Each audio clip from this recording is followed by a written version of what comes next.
Hey guys, what's up? Public here, back with another video. Gonna be kind of a quick one, but I got a lot of questions in my stream today about Tentacle Slam, which is the replacement for Shadow Crash. So I want to do kind of a quick video just showcasing this spell, talking about some of the interactions and kind of answering those very common questions you guys have about Tentacle Slam.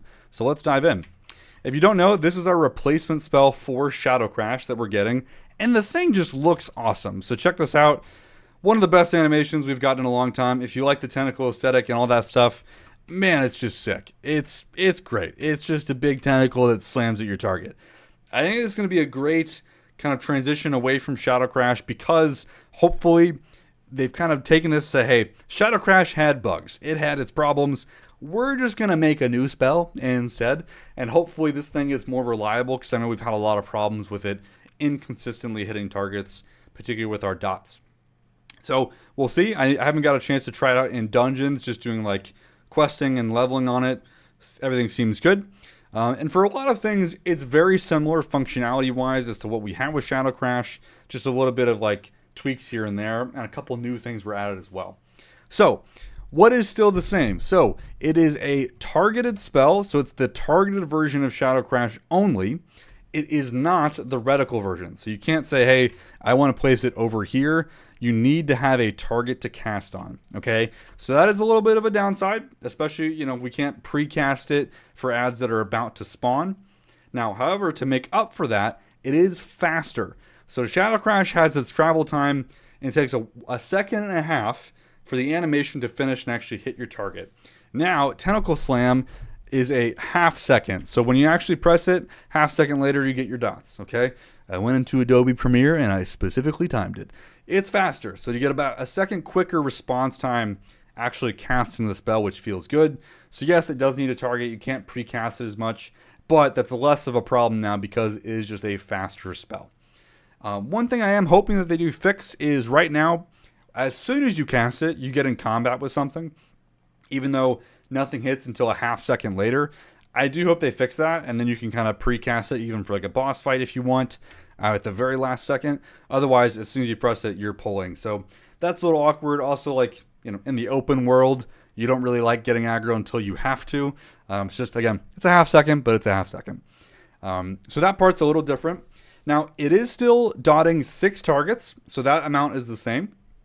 It is still a 2-charge spell on a 15-second cooldown.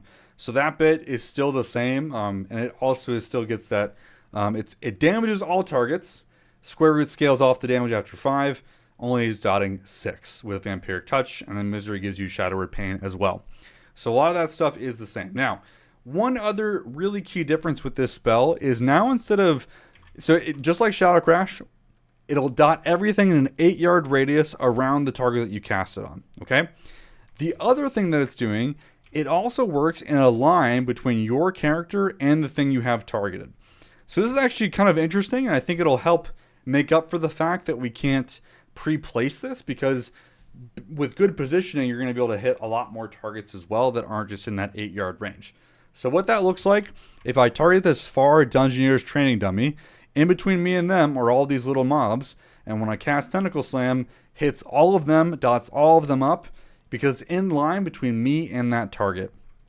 Now, if I reverse this and we do it the other way around, we still get that AoE radius at my target. So if I am targeting inside this cleave pack, Tentacle Slam's going to hit the guy right in front of me in a line between them, and then also cleave all these targets around them. So it's giving you more radiuses and more like positioning options to hit more targets than you would otherwise. Again, still only dotting 6 of them, but depending on certain situations, you're going to get more bang for your buck out of this spell. So Tentacle Slam, very cool. That's kind of the baseline with how it works. It has a lot of interesting interactions, or I guess a few notable interactions to talk about as well, at least for right now in the tree. So we still have Descending Darkness, which just increases its damage done by 300%. That's still up here. Not sure how much we're going to actually take it because it is competing with a lot of stuff in this very top section, but it is there if it ends up being tuned well. The big thing to think about, and you've probably already seen it in this video, is Void Apparitions, which is our new Apex talent going into Midnight.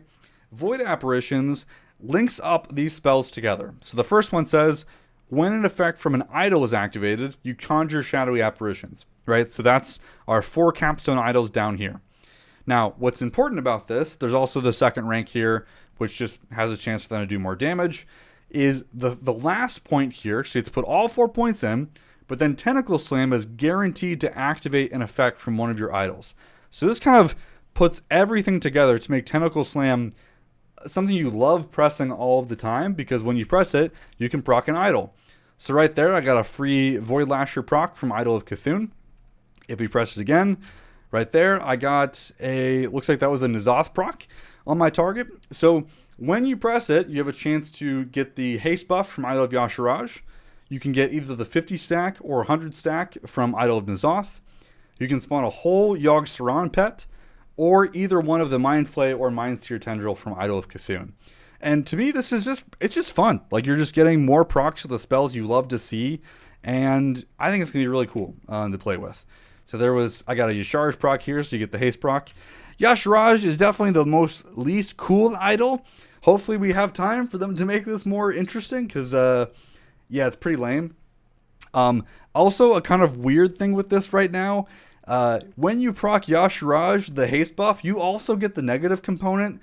So that, I don't know, I just think Yasharaj needs to be reworked, honestly, but that is weird. And you might have already noticed, I'm not talented into Yasharaj or Yogg. You get an equal chance to trigger any of these. So even if you're not talented into it, you can still proc them. Whether that's a good or bad thing, it's up to you. Got a Tendril there. Let's see. I'm trying to see if I can get a Yogg to proc. There's another N'Zoth run. So I don't know. It kind of gives you something else to look forward to in the rotation. You're going to see more of your pets, more of those things happening, which is fun. I just hope we have time to do a little bit more with Yasharaj to make it more interesting, because easily the worst of the 4 as it stands right now.